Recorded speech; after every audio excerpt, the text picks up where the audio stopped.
Hello there, Little Masters, and welcome once again to the Prancing Pony Podcast, where we probably should have replaced our lead-in music with Happy Birthday to You, because today we're going to be toasting the Professor's 125th birthday with a pint, or at least a sip, of the good stuff. Westu Hall, my friends. I'm Sean Marchese, the real-life Lord of the Mark, and I'm here with the man of the West, the Aragorn to my Éomer, Alan Sisto. Thank you, Sean. Well, you heard right, folks. This is our Tolkien's 125th birthday special. 12ty-fifth. And we're going to be hearing from some of you, our listeners, your tributes, what Tolkien means to you. And then, of course, Sean and I will share our tributes. And then we're going to announce the winners of our 2 drawings that we announced back in November. So if you've been anxiously waiting to hear about whether you won one of those 2 excellent books we're giving away, today's the day. Can't wait to find out who wins. And I also can't wait to hear what our listeners had to say, including one brave soul who sent us some audio. And normally, Sean, this is where I'd ask you if old Barliman has anything in his bag for us tonight. Well, but it's all about Barliman's bag tonight, or mostly anyway. So then I think we should just jump right in. Yeah, I think so. Let's do it. All right. So we'll start with we'll start with our tributes from listeners, and we're actually going to start with our old friend Tanya in New York, who's been a regular correspondent with the show. Mm-hmm. Tanya writes in, first and foremost, reading Tolkien is a journey to a place both familiar and mysterious. From the start, I was captivated with the incredible details of its surroundings and curious about the glimpses of its history. With time, I learned much about this land, and the more I learned, the more I became fascinated with the fact that all this depth of history and lore came from the mind of one man. Second, reading Tolkien is about language, not because of his own love for languages, but because I came to know his writing through the need to learn the English language, and learn it from his books I did. But more importantly, my appreciation of the written word has grown tremendously. Thank you, Professor Tolkien, for giving me so much. Wow. You know, those incredible details that she mentioned, the glimpses of its history, are the same things that kept me coming back. I admit it took me several readings, probably well into adulthood, before I realized kind of what a central role language played, though. Mm-hmm. You know, it wasn't just his imagination that was legendary. It was his wordcraft, his skill. Oh, yeah. Yeah. I mean, I couldn't agree more with you and with Tanya. You know, the central role of language, you know, it's present the first time you read it because you see the invented languages, but you don't really understand just what it means, how deep that thread goes. Exactly. And how much, like we've talked about, language is culture and so forth. Yeah. I love Tanya's insight about it being a place both familiar and mysterious. I think that's a lovely way to put that. And it's so true. It's, you know, we know it so well. We've both read the Silmarillion so many times, and even just going through it in this podcast, you know, we know it so well, but it's just, there's always something new to find. There is. Incredible. Boy, and that is always true. Even of works like The Hobbit, where you'd think, you know, it's a simpler work and maybe you wouldn't, but there is always something mysterious, always something to explore, always something to learn. I love that. Yep, absolutely. Well, our next tribute comes from Allison in Massachusetts, and she says, I love Professor J.R.R. Tolkien as a brother and hold him in awe because his writings strengthen my faith and ennoble my mind with scenes of visionary enchantment and honorable characters who stay with me as life patterns. Professor Tolkien's own humble, wholly admirable, hobbity life is like a well-suited frame around a magnificent portrait that adorns rather than detracts from its sublime object. Oh, that's great. There's such a beautiful sentiment. And I mean, I love it. I agree. You know, Tolkien's characters and the life lessons that you can learn from his work. You know, it's not heavy-handed. It's never it never beats you over the head. They're just good lessons, good rules for life, good examples to follow. Good wisdom, you know, really good wisdom. Good wisdom, exactly. And you can appreciate it regardless of your personal worldview, whether you share Tolkien's belief system or not. It's just like you said, good wisdom that anybody can benefit from, and I think that's why his work is so universally loved. Yeah, and timeless too. I agree. Life patterns. I love that phrase. That was the kind of the role model idea of these characters. And there is a certain purity of characteristics in some of the key figures that does seem to be intended, to be a model. And certainly I think even he set them up that way. That was like his intention was to make these, paragons in certain cases. But yeah, good stuff. Yeah, great stuff. Our next one comes to us from listener Putri on the island of Borneo. Oh my goodness. Yeah, I know. She's she's tweeted to us a few times. We've communicated with her on Twitter a little island bit. Of Borneo. Wow, I know. We do get around, don't we? We do get around, yep. So Putri writes in, Tolkien and his books mean so much for me. The Hobbit and Lord of the Rings accompanied my journey as a university student far from home. I improved my English by reading the Silmarillion before it was translated. It took me 1 year to finish it, but it was worth the effort, and my reading comprehension significantly improved. Tolkien also taught me that when everything is at stake, small people can make the difference, as long as they make that right choice. That understanding helped me make the best choices at some of the most difficult times in my life. I can say that after my parents, Tolkien's books and his thoughts have helped shaping my mind, and I've never been so grateful about the existence of an author. We have a second listener whose skill at reading and understanding the English language was helped along by Tolkien's works. I noticed that, yeah. Yeah. Sometimes I wonder if those of us who speak English natively don't take certain things in his works for granted. I think somebody who's studying it from that outside perspective has to study it so much more carefully. I wonder if we miss things that we wouldn't miss otherwise. They probably really have to pay attention to the way he phrases things. They probably have to be acutely aware of the difference between the way Tolkien writes and the way other writers write. Oh, absolutely. Yeah. I am often a little bit jealous of some of my friends and some of our listeners who approached Tolkien from a language other than English, or used it to learn English. I agree. And I also love her insight about teaching her to make the right choice, and how small people can make the difference, and making the best choices at difficult times. It always seems like that choice. I was thinking about this when I read this, that choice, isn't it often between hope and despair? We've come back to that so many times, and it always seems like it's hope in the face of despair. Certain doom, or nigh upon certain doom, but you're going to hold to hope anyway. Yeah. I think of that moment of Sam, looking up at the stars and still having hope and realizing that this is temporary. I think so often that's really the thing for us. That's the wisdom that we can follow, that we just have to hope. Yeah. Or even somebody like Theoden, marching into battle, even though he knows that he's not going to come back from it, but he knows it's the right thing to do, and he makes such an end. Oh, yes, he does. And it just in our last episode we talked a little bit about how kids sort of change your perspective on the passage of time, and I don't know. They do. It's just one of those things. You do the right things for the right reasons, and I love that Tolkien has these lessons in his work, but it's not pedantic. Yeah, it's not moralizing. It's just, he's never on his soapbox. No, never. It's just inspiring. It really is. So thank you for that one, Putri. That's a great one. Well, our next one comes to us from Maya in Michigan. She says, many people love Tolkien for the escapism, the beautiful story and characters, the grand mythology, etc.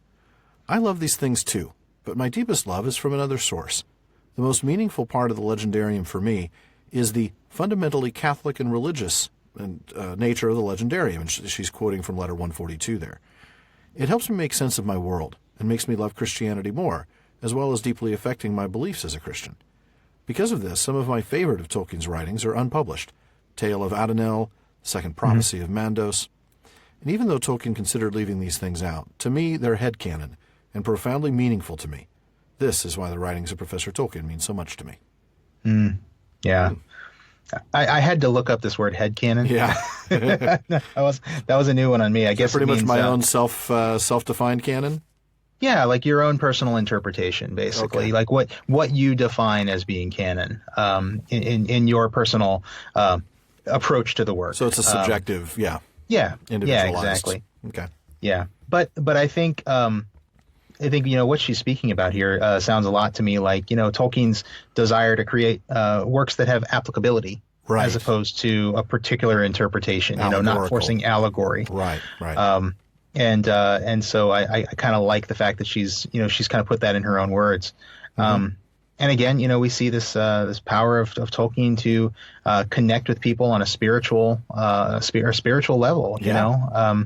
Absolutely. And again, I think that's something that even as a person who doesn't come to it from that perspective, I see it there, and it's just great, And again, it's great that we can all bring our own kind of things to it. That's true. Well, and I share some of this appreciation specifically myself. I mean, I have to say it wasn't until I studied Tolkien personally, that is, read his biography, learned more about him, that I understood his motivation in creating his works to be compatible with, but not explicitly representative of Christianity. But even before then, I had found certain of his truths, that is, some of the things that he'd set in his universe to be true, to echo with my own understanding of the universe, the idea of an uncreated creator, an eternally existent creative power that's sovereign and omnipotent and able to make good from evil and that sort of thing. And those resonated with me even before I knew that he was coming at it from that perspective. Obviously, finding that out, kind of helped me see some more things, I think. But like you said, you don't have to come from that perspective to appreciate what he says. That you can come at it from an entirely different faith system or no faith system at all, and still find his work to be, completely applicable. And that's the key word. Like you said, it's not allegorical, it's applicable. Right. And definitely. Good stuff. Well, thanks, Maya. Yeah, good one. All right. Well, moving on, we've got one that comes to us from Tara in Maryland. Tara writes in, "From the time I first celebrated Bilbo's 11th birthday in my freshman year at college, the professor's writing has set deep hooks in my soul. I went on from The Lord of the Rings to The Hobbit, The Silmarillion, and more. His subcreation is filled with deep joy and deep sorrow. And Tolkien has gotten me through good times and bad. Seldom does a day pass that I am not breathing deep of the world he created. Happy birthday, Professor." Deep joy and deep sorrow indeed. Yeah. There's nothing shallow about his works, It's one of the reasons I think we've had such a great time doing this podcast is there is that deep joy and that deep sorrow. These are absolutely genuine. It speaks to your heart. In both it is. Oh, go ahead. Sorry. No, it's okay. Just both the joy and the sorrow. It's very. It's a world that you want to go back and breathe deep again. Yeah, like she says. You're over right. and over again, and it's a good thing that world exists. I mean, we talked in our first episode about recovery and escape and consolation. The ways that deep joy, that deep sorrow, that experience of a eucatastrophe, yes, can just get you through, even when times are bad. And it's a great place to jump back into, and I love this idea, and to linger. Yeah, and that's what I love. Part of what I love about us doing this podcast is that it gives me a very good excuse to jump back into Middle Earth every day of my life, and I feel very productive doing it. I agree. Though I have to admit, when we talk about on fairy stories and recovery, escape, and consolation, I think about the fact that so much in the Silmarillion doesn't quite qualify because we don't get the eucatastrophe. True. I mean, we eventually do in one particular the story as a whole, but certain individual stories don't have them. That's true. You kind of have to view it as a whole to see the eucatastrophe really with Lord of the Rings in perspective to truly see it as a eucatastrophe. Although there is a mini one at the end. I wouldn't call it so many but I agree. Yeah. No, it's a significant one. That's true. It's why Children of Húrin is sometimes such a hard work to chew through because there is no eucatastrophe in that story, and it's because it's not a fairy story. It's not a fantasy. It's a tragedy. Right. It's a tragedy. Yeah, it's intended to be. So it's just that's why it's good to get out into the works of his that do include that. But and Children of Húrin is a beautiful work. It's it is. It's one of my favorites. It truly is. Very affecting. Incredibly powerful. Very human. Oh, but, man. Tears to your eyes every time. You can't help it. Hits you there, right in the face. But man, do you just feel wiped when you finish reading? You do. Yeah. You just, you want to sleep and then you want to get out and see the sunshine and the flowers and find something happy, please. Right, exactly. Well, speaking of happy, we're gonna move on to A comment from Donna from Indiana. She says, I imagine Professor Tolkien had a wish once that he could just disappear. All the worries of the world would be left behind him. Lost in his own world for a while, he would then begin to miss his family and stumble to bed exhausted. I think he really lived in that world he created for a while, and that made it real for me. I longed for the quiet of the world where the birds and the wind in the trees were the only sounds, and as the sun sets, the twinkling stars would fill my mind with the beauty of Arda. I also married a guy with hairy feet who happens to be an Englishman. I love that. I was right with her up until that last point. Beautiful, beautiful statement, Donna. Yeah. Thank you so much for that. I mean, you do get the sense that the sub-creation of this world was as much of an escape for Tolkien as it is for us. Yeah, to go and read it. And he talks about the sort of the poor English mythology and some of the things that he was hoping to fix with his legendarium, and I hope he felt like he got there. I know he didn't quite get to where he wanted to be in his life, but I hope he kind of felt like he got somewhere, and that he got some of that escape. Anyway, I hope I do too. I read Leaf by Niggle sometimes, and I wonder, does he? I hope he knows now what an amazing work he did. Yeah, and that all that niggling was worth it. As Niggle eventually, found. Yeah. I loved her description of escape. I mean, I don't even know that she necessarily defined it as that, but that really is escape. I mean, if we're looking at recovery and escape and consolation, that's totally what that is, and it fits perfectly with Tolkien's own version of it in On Fairy Stories. Except for marrying the guy with hairy feet, though. I really, have to No, there's nothing in On Fairy Stories about that. Nope, there's no consolation from either. So you've got the next one, right? I do, yeah. So the next one comes to us from Bethany in Oklahoma. And Bethany actually submitted her comments in verse. Oh, I love that. Yeah, she wrote a poem for us, so I'm going to do my best to do this justice. Apologies in advance, Bethany. She writes, a world that calls to a part of me I didn't know existed, grief of the darkest kind combined with beauty that shatters me. In you catastrophe, I see what heaven must feel like. The deepest yen of my soul shall be met, for the crownless shall be king. Oh, wow. I love the idea of sending thoughts in verse, by the way. Oh, yeah. I thought that was awesome. Very Tolkien-esque, actually. Great. Great stuff there. She mentions this dark grief and shattering beauty. Really beautiful turn of phrase. It makes me think of that deep joy and deep sorrow that I think it was Tara that mentioned that.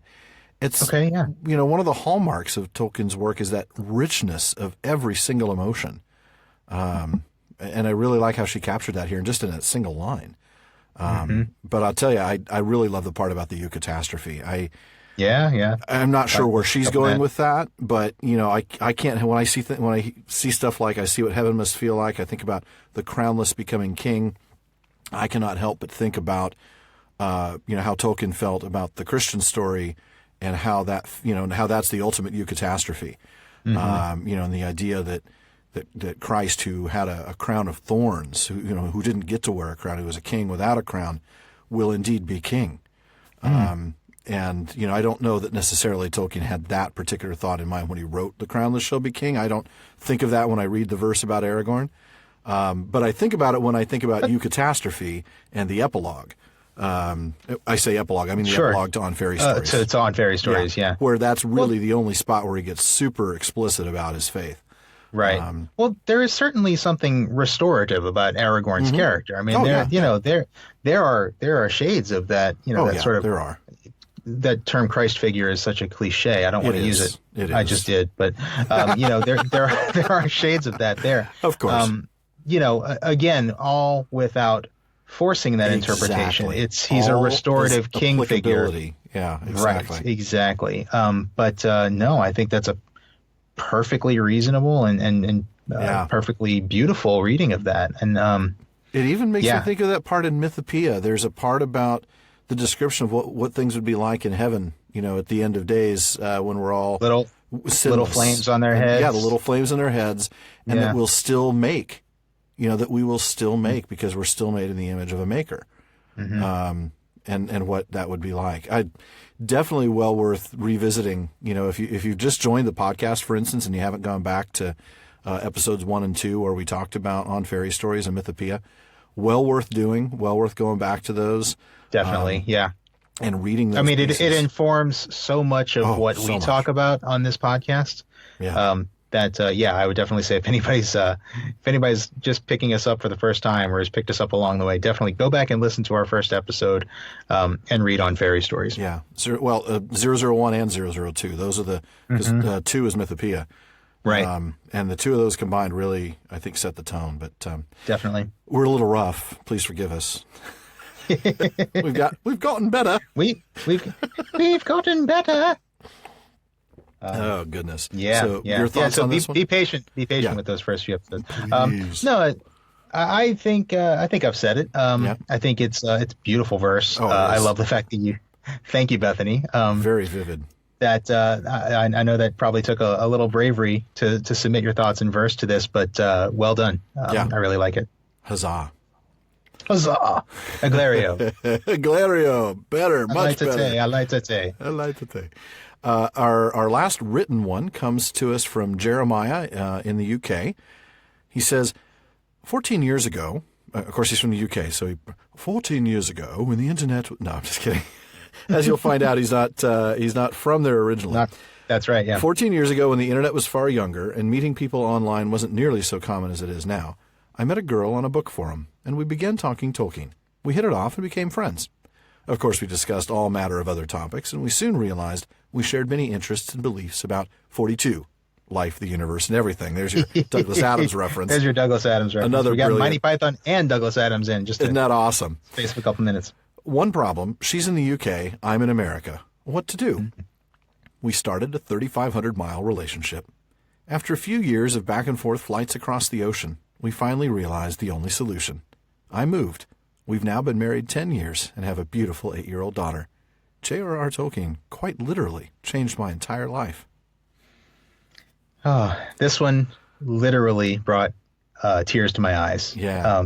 That is beautiful. Thank you, Jeremiah. Congratulations. 10 years too late, I guess, since you've been married 10 years. Congratulations anyway on finding that special someone and on your beautiful 8-year-old daughter. Yeah. Wow. I mean, just the impact that Tolkien has had on people's lives. Yeah. And, when I'll talk a little bit about this when I get to my tribute, which is just this sense of community, I think, that we all have as Tolkien. I was thinking the same Tolkien thing. readers. I'm sure great. This isn't the only story like this. I'm certain, though I don't know anybody.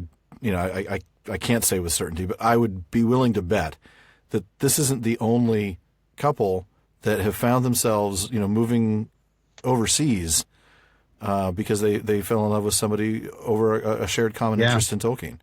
Yeah. Whether it's the books or the movies, but I think it's neat.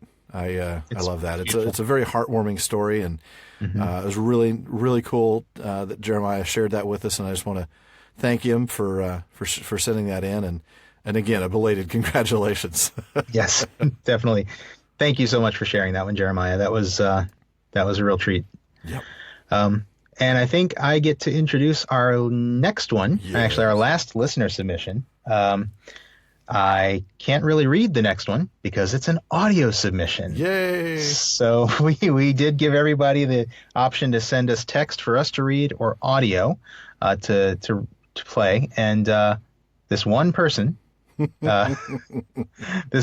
submitted an audio. So kudos to our bravest listener, Joan from Pennsylvania, as she shares her thoughts. Hi, I'm Joan from Pennsylvania. I was introduced to Tolkien by Peter Jackson's Lord of the Rings films, which made me want to read the books. And I'm glad I did because the books have so much more depth than the films. I was hooked. In school, I viewed reading as a chore because of homework and book reports. I stopped reading for fun. After reading The Lord of the Rings, I read for fun again. Then I just absorbed anything Middle-earth I could get my hands on. And I started reading other books, too, not just Tolkien. Tolkien got me to enjoy reading again. I've learned so much, and I've met so many great people because of J.R.R. Tolkien. That's awesome. I've heard So a lot awesome. of these stories, folks who'd never read the books, but who were inspired to do so after seeing the films. I know there are some who can never forgive Peter Jackson for certain things. Turiel, knowing that but knowing that there are so many people out there who never would have read Tolkien in the first place, who are now lifelong readers, man, that is a good thing. Yes, I totally agree. And, the books were there. They were always there. People were coming to them. You and I came to them years after they came out, before the movies were out. But lots of people did not. And exactly. As far as I'm concerned, the more people read these books, the better. I think, absolutely. I think everybody can get something out of these books, and that's why we're doing this podcast, isn't it? There's plenty of room in Middle Earth for everybody. Exactly. There is. So, yes, I do have a few friends who discovered the books through Peter Jackson's movies, went on to read, the Silmarillion, Unfinished Tales, all the way through History of Middle-earth, really read everything now, and that's awesome. Yeah.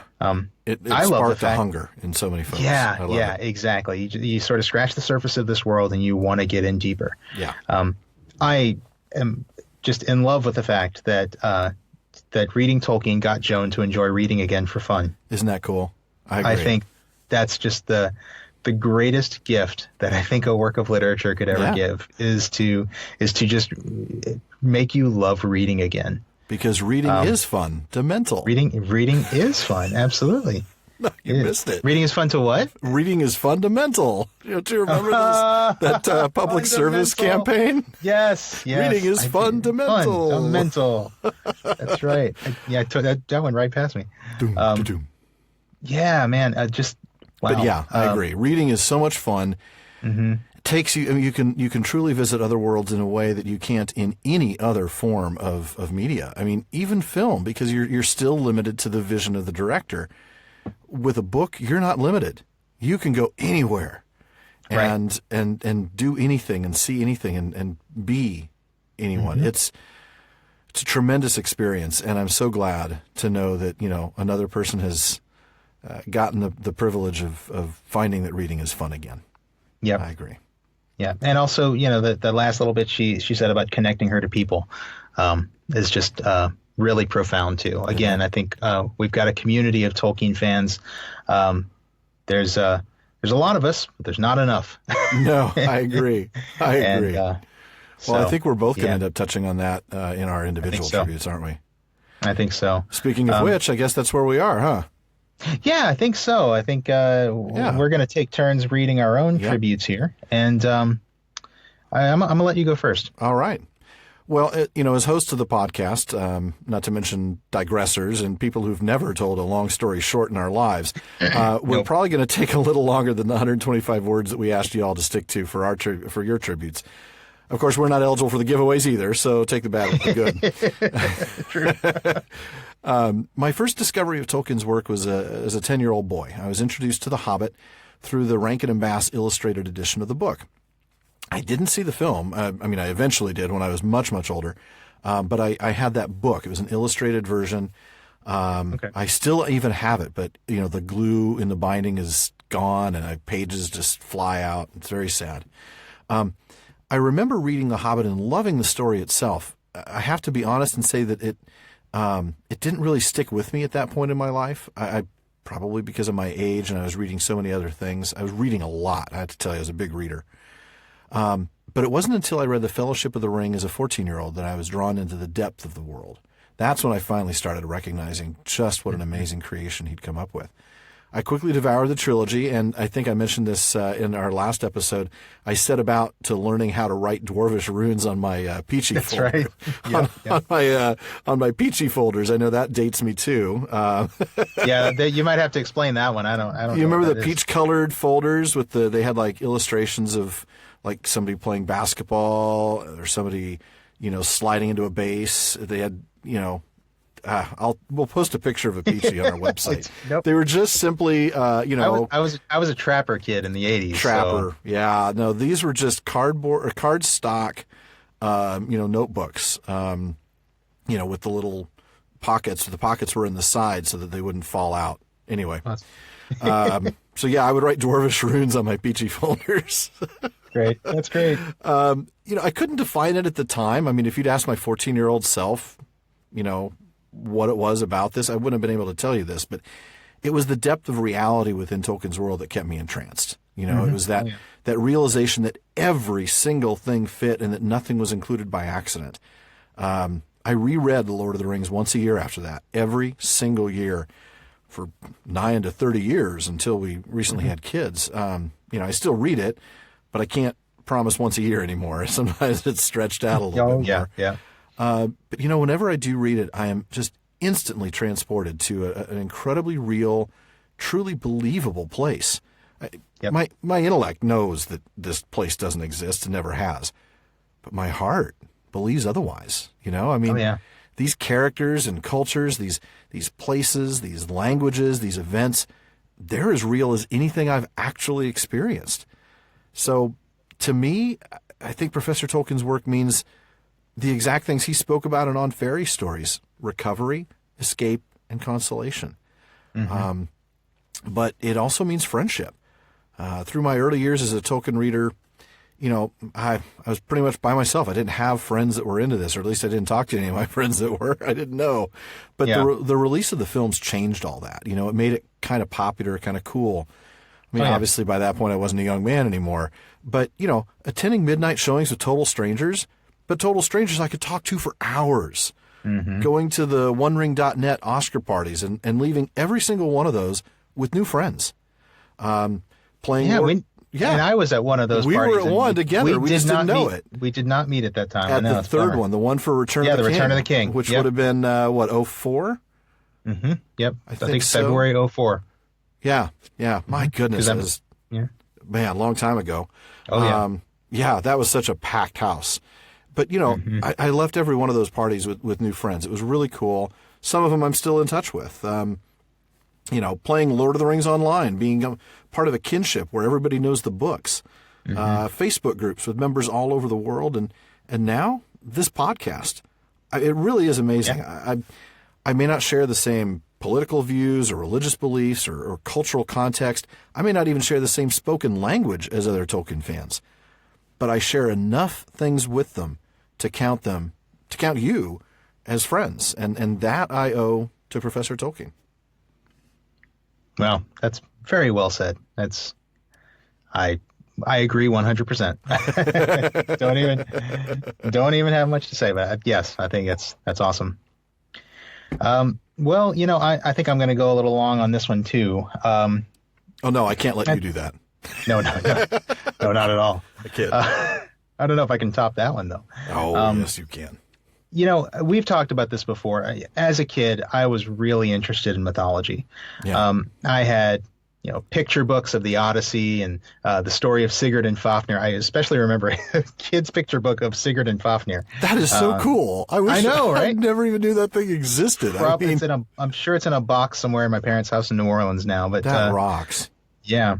And kids' illustrated version of Sigurd and Fafnir. Man, you had really cool parents that bought you awesome books. I did.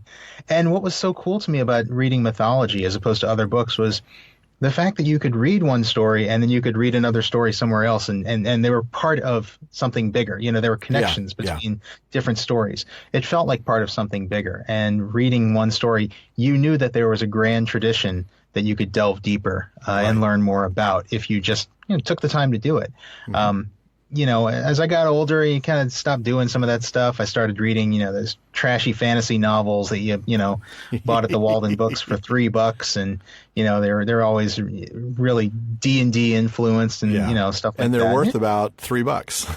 Yeah, exactly, if that. At least I guess it's worth $3 for a few hours of entertainment, I suppose. Yeah, and kindling. Yeah, right. I mean, some of those, we've talked about this before. Yeah. I mean, some of those, you could actually see the author rolling the 20-sided die before writing. But so, I read a lot of that stuff. But when I discovered Tolkien as a teenager, and I started with The Hobbit, I read that in 3 days, which is, oh my goodness, that's lightning for me because I'm a pretty slow reader. read The Hobbit in 3 days, then went straight on to Lord of the Rings after that. But I mean, even with The Hobbit, I remember feeling like it felt more like a mythology than just one of those trashy fantasy novels. Well, there was all of those references to things that happened in the past. All those references, yeah. I mean, like even in as early as chapter 3, you know, I remember thinking, what are the Goblin Wars of Gondolin? Or, you know, what's Fairy in the West, which is mentioned a little later on. I mean, you knew that there was a whole tradition behind it. And exactly. Kind of like what you said, it felt real. It felt like something I could believe in, even though I knew in my head that it wasn't literally true. I mean, that was just The Hobbit. Then you get to Lord of the Rings, and there's talking about Beren and Luthien, and there's talk of Numenor. The paperback I had of Lord of the Rings actually had a map of Numenor in it. Oh wow! Because it was released at the same time as a version of Unfinished Tales, which of course mentions Numenor, and which had the map. Yeah, and they just put the same maps in all the paperbacks of this edition. So I had this map of Numenor in the front of my book, and I'm waiting for Frodo to get to Numenor. That's a long wait. Yeah, exactly. That's a long wait.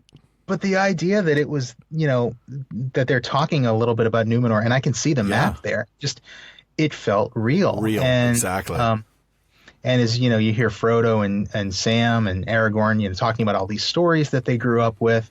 Mm-hmm. You know, you just knew that there was that grand tradition there. Don't get me started on the appendices. I mean, the history, the languages. I wanted to read more of that stuff. I wanted to know more about the stories Frodo and Sam were talking about. And so, I mean, as much as I love Lord of the Rings, and I do absolutely love Lord of the Rings, but it's no wonder that the Silmarillion is still, you know, kind of edges it out as my favorite. Yeah. And, you know, we've talked about On Fairy Stories just a little while ago and many times on this podcast. And, you know, I know now that this was all very intentional. This was Tolkien striving for that secondary belief, for that inner consistency of reality. Love that phrase. Yeah, it's a great phrase. You know, real world mythologies, it's easy to achieve that because people actually believed them. True. People actually made those stories up over time, and at one point somebody thought they were true. Fiction doesn't always have that.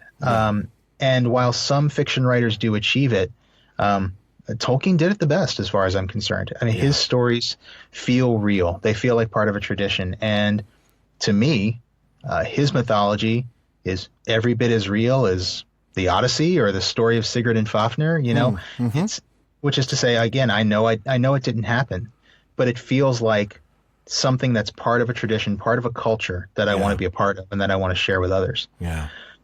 And, you know, kind of bringing it back to something you said, you know, just as those real world mythologies brought people together under a common culture, a common belief system, Tolkien's mythology brings people together even today. And it brings people together on a level beyond living in the same village or the same country, beyond speaking the same language, beyond believing in the same gods. It brings people together just for love of this work. And, you know, it's brought us together. It's brought us to a lot of people, you know, well, the creation of this podcast and our listeners that we're in touch with.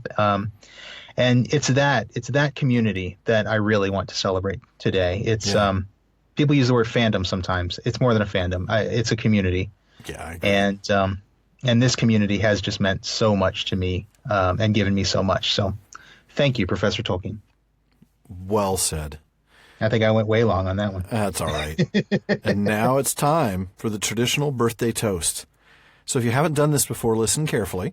If you want to read more about it, you can find all of this at the Tolkien Society website. So that's at www.tolkiensociety.org/society/events/toast.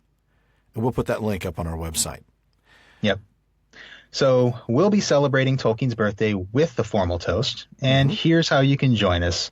At 9 p.m., your local time, or I guess 2100 for those who follow a 24-hour system. At 9 p.m., simply stand, raise a glass of the beverage of your choice, alcoholic or non-alcoholic, doesn't matter, and say simply, "The Professor," and take a drink. Now, we happen to like the disclaimer on the Tolkien Society website, so we're going to borrow this one from them. Note that we do not condone drinking alcohol if it endangers the health or safety of the drinker or others or contravenes the law. So if you're Well of said. age, Very well said. if you're of age, not driving a vehicle currently, Yes. and you're ready to join us, here we go. Or if you're drinking a soda. Well, yeah. Martinelli's apple cider for me. There you go. Very good. Yeah, so if you've got a legal beverage and you're ready to join us, here we go. All right. You ready, Alan? I am ready. You, Sean? Yep. Okay, here we go. 1, 2, 3. The Professor. And now it's time for our drawings. Indeed it is. Tasty stuff. All right. Well, so the first drawing we're going to be doing is our Barleyman's Bag drawing. As a reminder, our first drawing is for everyone who's ever submitted a question to Barleyman's Bag from within the United States. I'm sorry to the others. But we just can't afford the shipping. Due to shipping costs, we just can't. Yeah, we just can't for folks outside of the United States. But the prize for this drawing is a copy of The Art of the Lord of the Rings, a beautifully curated collection of Tolkien's own artwork edited by Wayne G. Hammond and Christina Scull.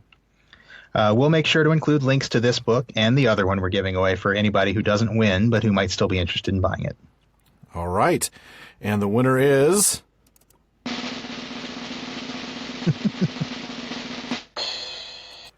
Maya L. in Michigan. Congratulations, Maya. Right. Congratulations, Maya. Yeah. Now, our next drawing is for those of you who submitted your thoughts about Tolkien in this episode. So a much smaller number of people. Yes. But this prize is for a copy of the newly released Facsimile first edition of The Hobbit. It's your first chance in decades to read the story as it was originally published before Tolkien changed it in 1951. Very good. And the winner is...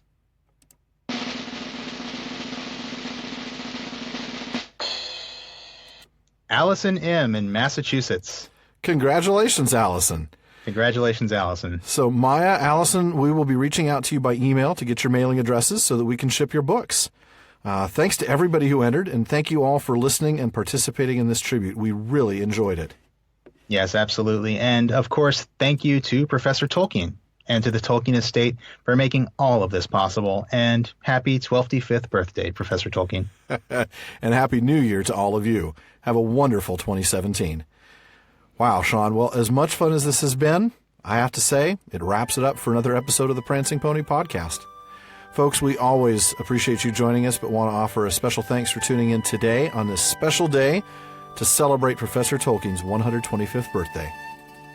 And join us again on Sunday, January 15th, when we resume our regular bi-weekly release schedule and our regular narrative with Chapter 18 of the Silmarillion, of the Ruin of Beleriand, and the Fall of Fingolfin. Now, that chapter title doesn't give us any spoilers, does it? No, not at all. Not at I don't all. think anything bad's going to happen in that. We can't have good things. No. But remember, folks, if you need cheap paperbacks to mark up, you can use the links on our library page at theprancingponypodcast.com. We'd also love to have you check out our site because that's where we have our outtakes. We have our essays there, so lots of good things to check out there. And also in the library, we have links to audiobooks, music CDs, and a few other cool things for your Tolkien collection. And if you haven't done so already, please subscribe on iTunes or Google Play Music. We need your iTunes reviews, so please leave one if you haven't, and we do greatly appreciate your support. Yes, we do. We're also on Stitcher and TuneIn, and thanks to those of you who connect with us on social media. This is the Prancing Pony, as we always say, and we love the conversation we have in the common room, both at Facebook at the Prancing Pony Podcast and on Twitter at Prancing Pony Pod. And social media is a great place to share our podcast as well, so please retweet us, share us, tell your friends. Anyway, one last thing, as always, don't forget to send your questions, comments, or Tolkien-related New Year's resolutions to the Prancing Pony Podcast at gmail.com. And we'll try to get them into our next episode. Well, 40 minutes or so is still, and is most definitely far too short a time to spend amongst such admirable listeners. But until next time. Farewell, friends.